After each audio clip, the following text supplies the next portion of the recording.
one of the important soft skills is communications. As a software engineer, DevOps, or in fact working in any field which required collaboration and communication, communication is highly appreciated in these sectors because usually when you land into a new team, you need somehow to understand how this project works. You will have a lot of questions, clarification, etc. So what should you do in that case? Just spending hours trying to figure them out on your own, or ask someone experienced from your team? So which is better? Sure, asking to save time and effort. Sometimes you have the feeling that if I am asking a lot of questions, I'm going to distract others from working. I agree with you, it is sometimes annoying, but think about it. Questions you ask are valid. Answers you will get will make it much easier for you to onboard fast in your project. So in fact, the more you ask in the beginning, the less you ask during the upcoming time, the more productive you will be in the team. When the team understanding this point, for sure they will cooperate with you to clarify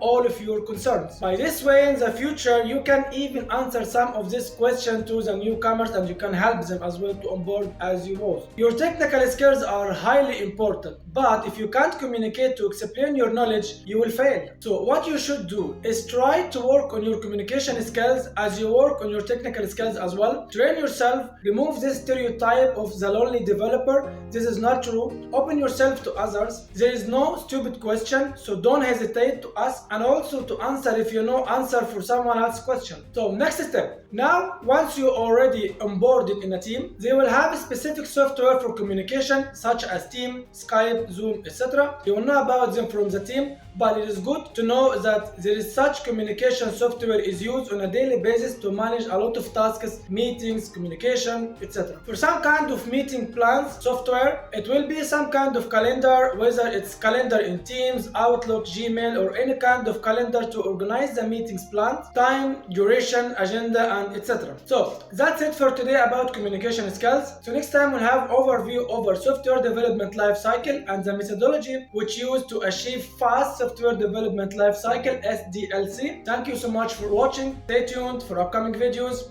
Peace be upon you.